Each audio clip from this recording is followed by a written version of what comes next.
Okay, so let's get started with yet another section.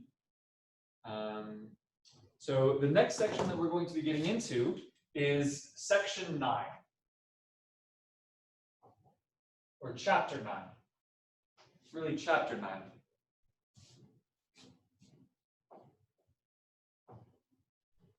We're going to be doing two sections in this chapter. Section 9.1, which is a return to relations on sets, and section 9.5, which is a very special kind of relation called equivalence relations. So this is relations and equivalence relations.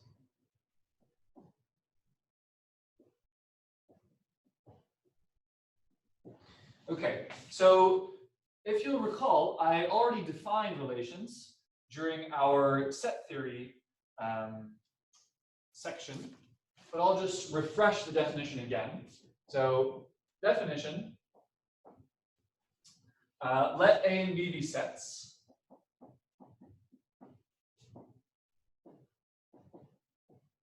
Then a relation on A and B, or a relation from A to B, is a subset of the cross product.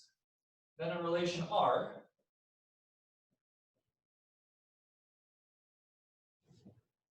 is a subset. So I should write from A to B is a subset R subset A cross B. Now, not only have we discussed relations in the setting of just set theory by itself, we also discussed examples of relations. In particular, I defined a function as being a special kind of relation that had some added information. So I'm just reminding you that we've already seen relations before, or at least some kind of relations.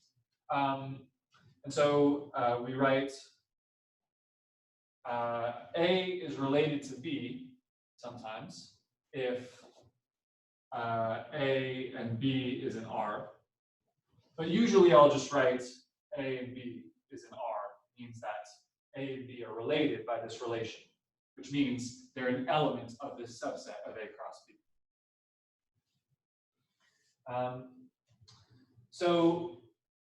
There are two kind of very visual ways of understanding relations when you're dealing with small finite sets. So ways of visualizing relations.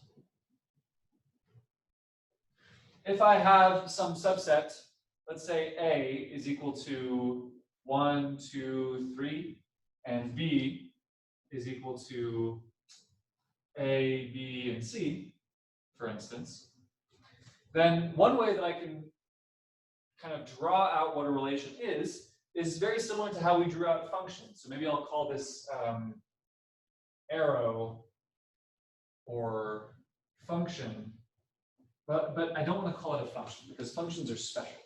So arrow diagrams.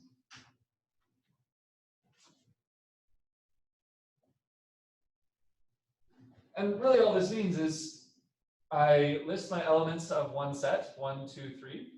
And over here I have A, B, and C. And then any way that I have of drawing arrows such that the arrows start from an element of A and end at some element of B will give me a relation. For instance, this right here would give me the empty relation on A to B, where R is the empty subset of A cross B. So this already describes a relation. Here is another relation from A to B. I can start drawing an arrow here, and an arrow here, and an arrow here, and an arrow here, and an arrow here, and why not one last arrow here? Right? What I'm describing here are exactly what elements are in the tuple. Since there's an arrow between 1 and A, so my R is going to be equal to 1, comma A, that's in there. 1 comma B is in there. 1 comma C is in there. 2 comma C is in there. 3 comma A is in there because I have an arrow. And 3 comma C is in there. Right? So this is a way of visualizing a relation from A to B. Another interesting way of visualizing this is via a table. This method is interesting for reasons that unfortunately we won't be able to get to in this class, but it is kind of cool. So here I'm just going to set up a table where along the side I have 1, 2, and 3, and along the top I have A, B, and C. So I make a grid. And here I just check off whether or not the elements are, whether or not 1 is related to A. So 1 is related to A, so it gets checked off. 1 is related to A, 1 is related to B, 1 is related to C. So all those go in. 2 is only related to C, and 3 is related to A and is related to C.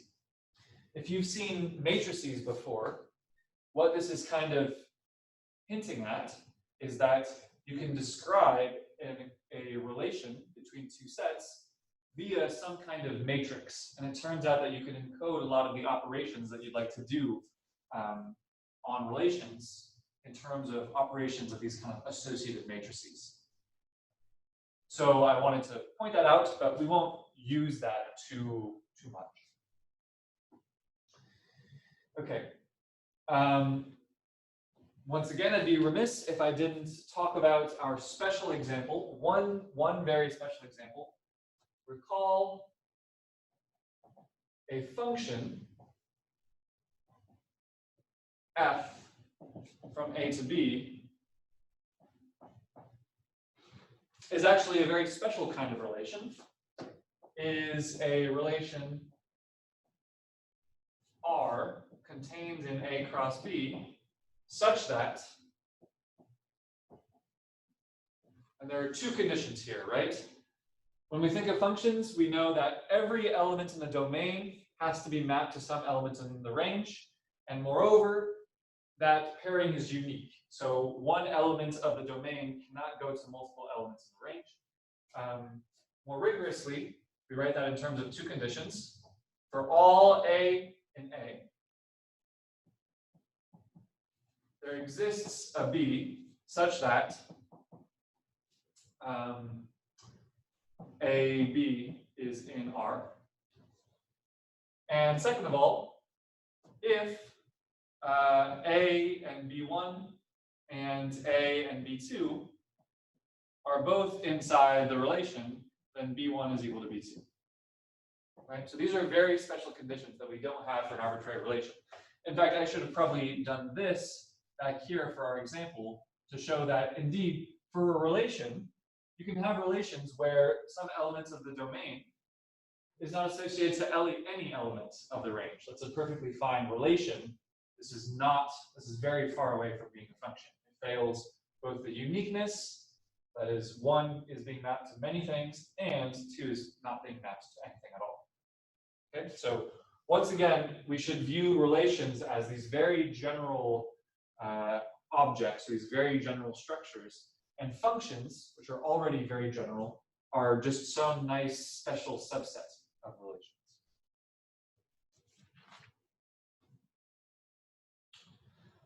Okay, so in this chapter,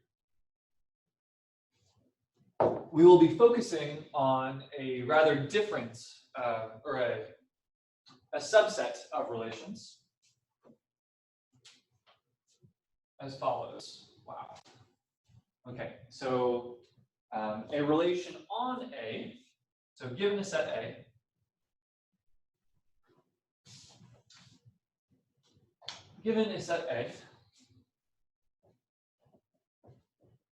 A relation on A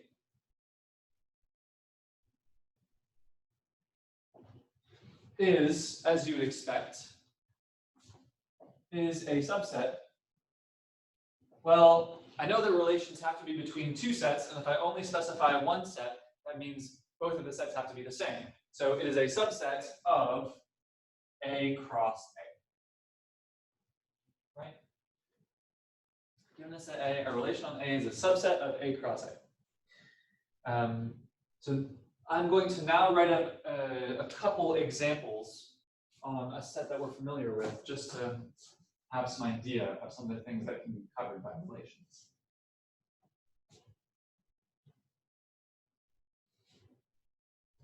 So, examples.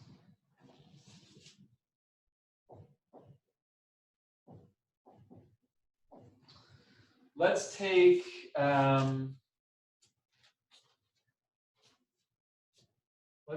our set A to be the integers, z. Then I'm going to write some relations on z. R1 is going to be equal to the set of pairs A and B, where both of them are integers, such that A is less than or equal to B.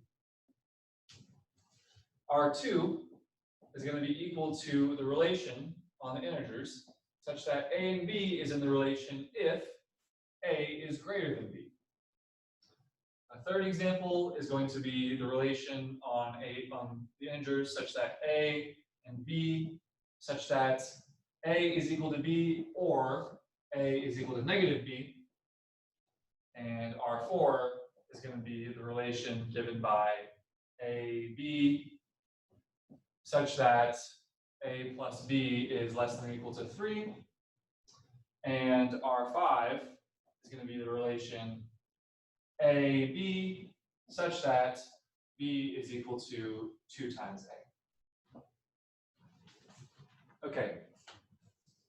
What I want to point out right away is, first of all, we're now dealing with relations on an infinite set. So I don't have these nice pictures in terms of matrices, tables. I don't have nice arrows that I can draw.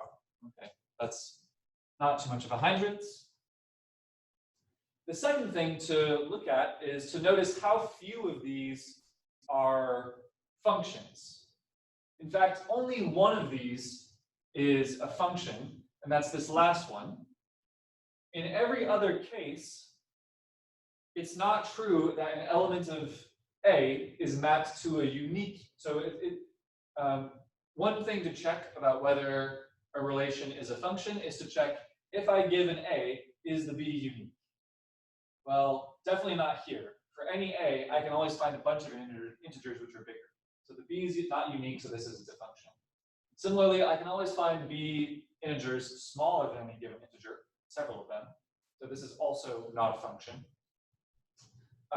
This is also definitely not a function because I'm immediately saying, given some A, either A or negative A are the things that go in the second slot. Here, there are a whole bunch. It's only here, this last relation, where B is uniquely determined by the value of A. So this is the only one that even has a chance of being a function. It ends up being a function, but I'm just saying there's a much broader spectrum of things to consider in terms of relations. Okay. Here are some basic questions that we can ask. This is a very simple one, but it's also helpful when we're kind of going through these relations. Which of these relations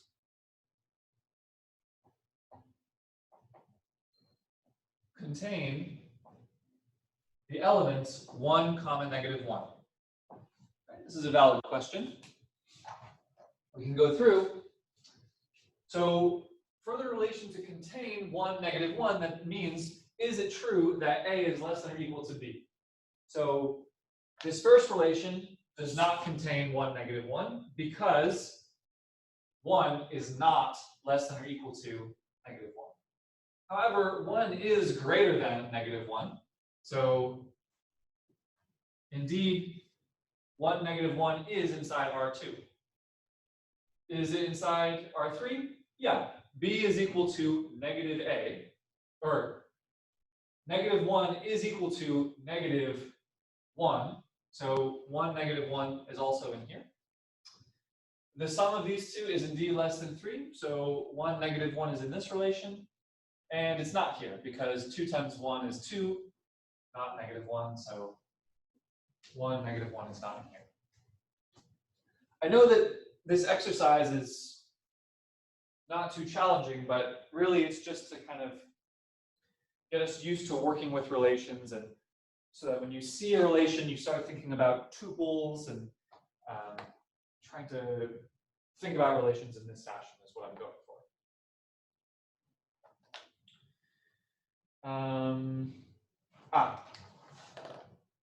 Now I can do a little bit of an interesting discussion about the number of relations on a set. That's a bad one right now. So here's an interesting question that we can answer.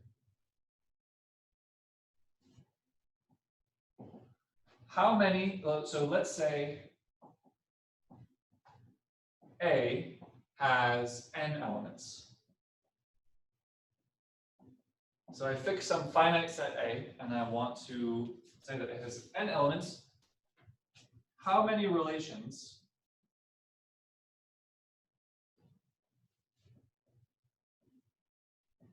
on A are there? This is kind of a fun question that we're able to answer right now.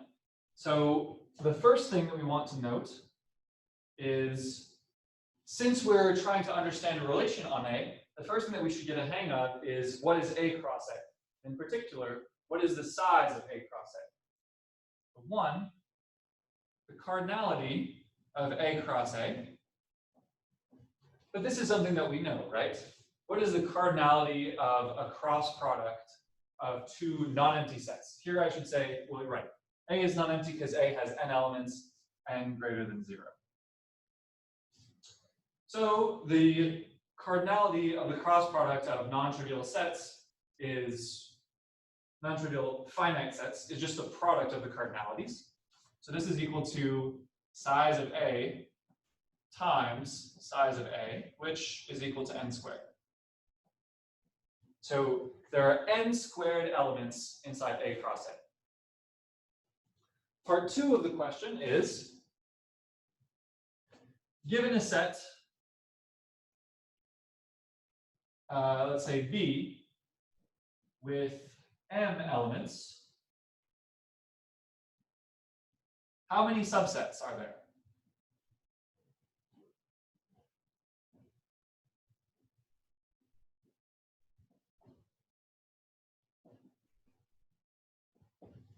This is also a question that we discussed back when we were discussing cardinalities of sets. And the idea is to remember that when you've got a set B containing n elements, you should really think about building a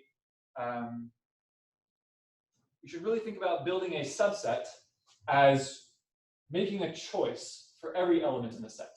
So if B has 3 elements, the subsets are going to be, look at the first one and choose whether it's in or out.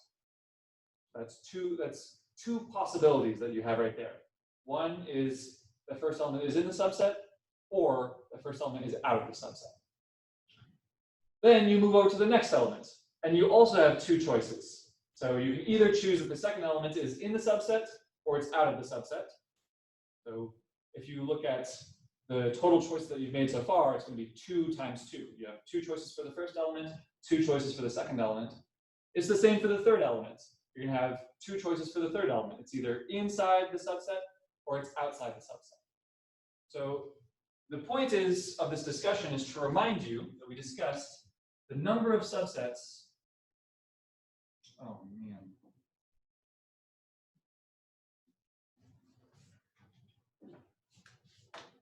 The number of subsets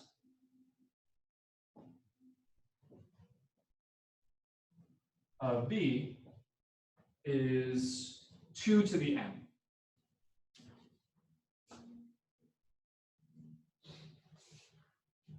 Two to the m, sorry. And this is reflecting the fact that when you're making a subset, you're essentially going through the elements of B and you have 2 choices for each element. So if you have 3 elements, you're going to have 8 choices, 2 times 2 times 2. And so from this, we can conclude that if we have a finite set of size n, then that means there are 2 to the n squared relations on A. And this number is increasing very quickly. So on 3 elements, on a set with 3 elements, namely the set 1, 2, 3, there are 2 to the 9th relations on that set, which is already probably like 500 something relations. So the number of relations on a set is a number that's growing extremely quickly. Okay, so what I want to do next is I want to introduce a number of kind of crucial properties that relations sometimes might have.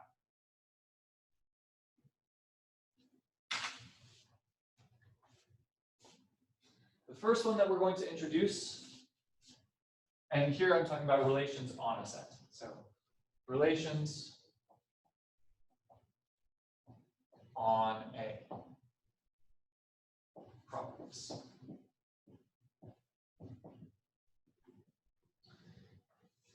The first property, and then really it's a definition. So definition, a set or a relation R on a set A is called transitive, or sorry, reflexive.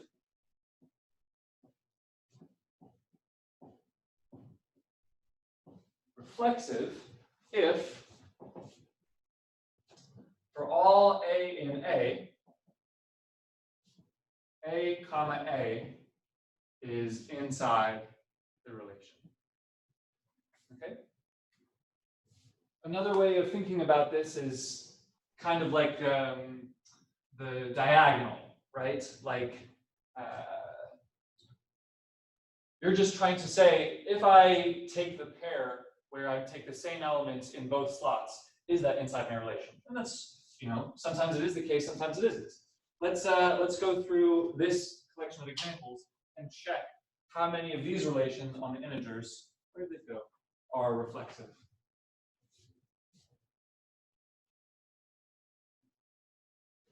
So I'll put an R next to something that is reflexive. So the first question is, if I take any integer and then I take that integer again, is it true that A is less than or equal to A? Yes, that is true. This set is reflexive because for any integer, A is less than or equal to A. 2 is less than or equal to 2, no problem. 100 is less than or equal to 100, no problem. However, R2 is not reflexive because it is not the case for any integer that that integer, is greater than itself. 10 is not greater than 10. 100 is not greater than 100. So this one is not reflexive. This relation is the set of all pairs in the integers such that either B is equal to A or negative B is equal to A. So the relationship between these two numbers will always be that they're either the same number or they're off by a negative sign. But the first one, this relation will definitely contain all the pairs A comma A, because that's the case when B is equal to A. So this one's reflexive too.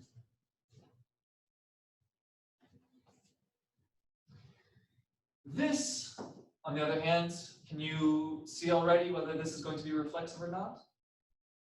This one is not going to be reflexive, right? This is the set of all numbers such that A and B are less than or equal to 3.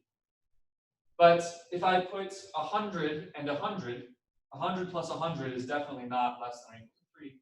This thing is not reflexive. I can find a collection of integers. All I need to find is one integer, and 100 works, where 100 comma 100 does not satisfy this condition, so it's not in the relation. And then lastly here, is it true for all integers that B is always, or that A is always 2 times A? And the answer is no.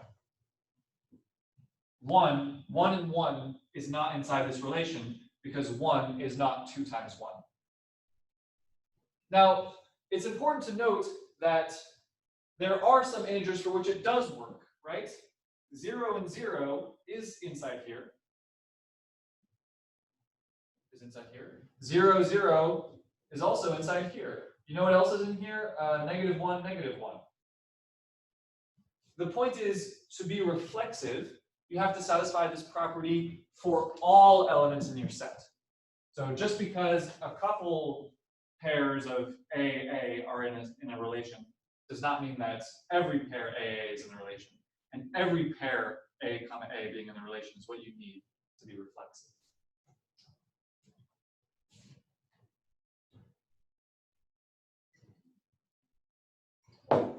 Okay. We're essentially just going to be setting up definitions and testing them out on this collection of relations for the moment. So I'm going to erase the red and give a new definition for another property that we're interested in. Another property that we're interested in, so definition,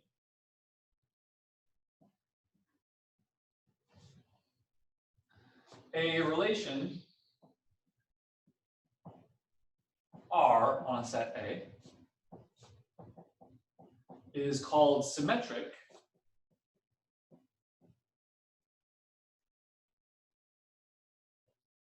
if A comma B being in R implies that B comma A is in R. So this is essentially saying, if you have a tuple, which is in your relation, can you flip that tuple around and have it still be inside the relation? I think the definition may take a minute or two to parse, but it's easier if you test it out on some relations. So what we're asking when we're asking whether R1 is symmetric is it the case that if I have a tuple here, so something that satisfies this, and then I flip the order, will that always be in there? So this thing is certainly not going to be symmetric. Because for instance, here's something here, like what I'll say is 1, 2 is in here, because 1 is less than or equal to 2. But 2, 1 is not inside this relation, because 2 is not less than or equal to 1. So 1, 2 is in there, but 2, 1 is not in there. So this relation here is not symmetric. For the exact same reason, this inequality also will not be symmetric. I can pick the exact same example, 1 and 2. Well, okay, here I should do 2 and 1. 2 and 1 is in here, but 1 and 2 is not in this relation. So neither of these two are symmetric. Here, this is saying, let's look at the possible elements that live in here. The shape of the elements that live in this relation are either A comma A or A comma negative A, right? I pick some A, and then the thing that follows either has to be the same or it's negative.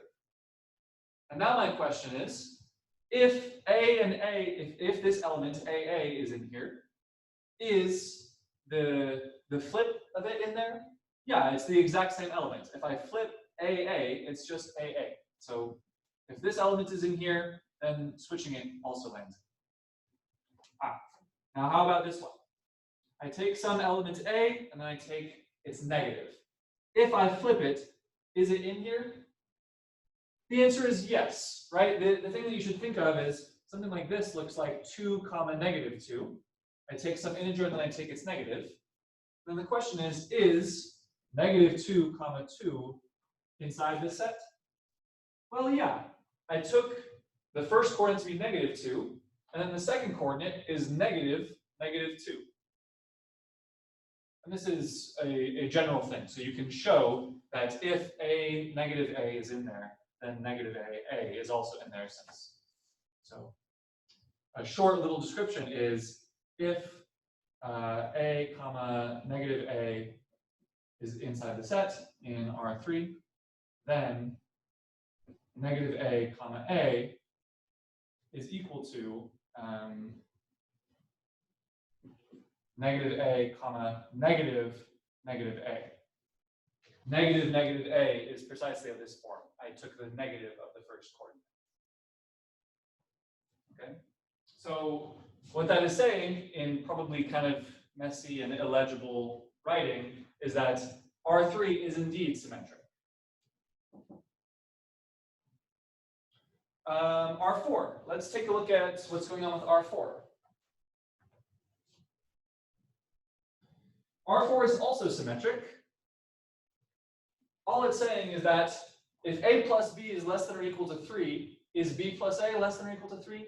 Yes. Addition is commutative. A plus B is equal to B plus A. I can switch the order of these two, and it doesn't change this sum. If A plus B is less than or equal to 3, so is B plus A. So this relation is also symmetric. And lastly, we come to this one, the function. This one is definitely not symmetric. Because, for instance, the pair 1, comma 2 is in here, but 2, comma 1 is not in here, right? 1 is not twice 2. Not. And so this one's not symmetric. Okay?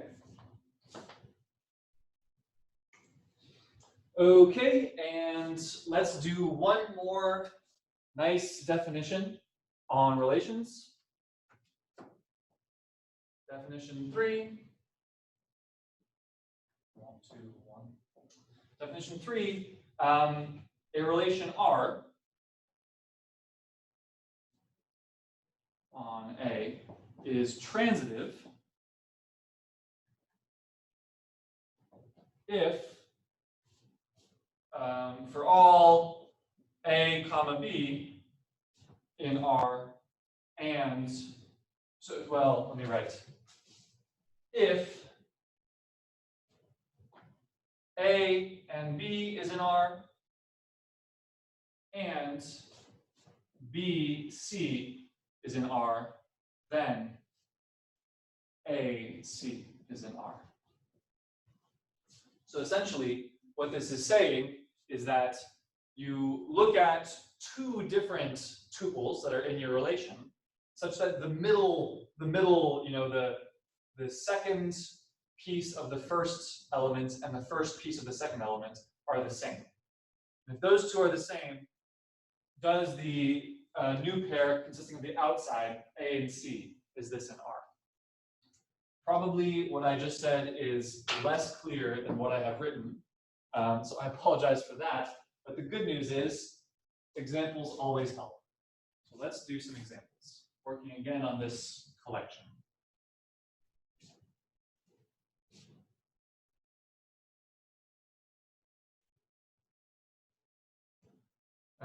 First off, is this thing transitive? This thing will be transitive, right? If A is less than B, so if A and B are in here, and then B and C are in here, then I know that A is less than B and B is less than C, or less than or equal to. A is less than or equal to B, B is less than or equal to C, but that implies that A is less than or equal to C. These together do imply that A and C is inside this relation. So this one is transitive. This is a transitive relation. And it's the same story for this greater than. This is also transitive for the same reason. If A is greater than B and B is greater than C, then A is greater than C. Okay, this one's kind of interesting. If A is equal to B or A is equal to negative B, we want to check out if this is transitive. So this is essentially examining things like this. If I have things that look like A, comma A, and I also have things that look like A, comma negative A, does this mean that A, comma negative A is inside the relation? Yeah, kind of trivially, right? A, comma negative A is inside the relation. Transitivity is only ever asking that I produce A, negative A, and we already know that's in there. So this one's going to be transitive as well.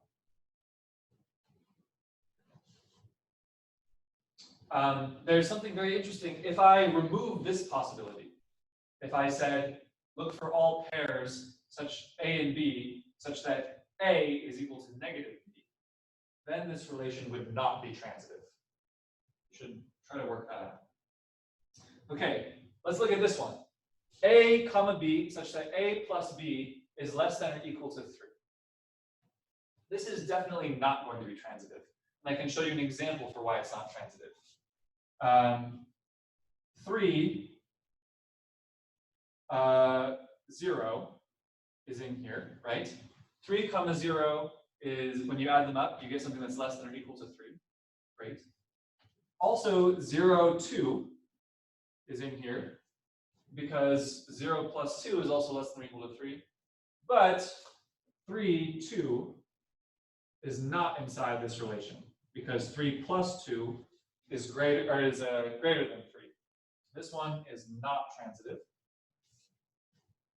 And then finally, let's look at this one. If I have A and 2A in here, right?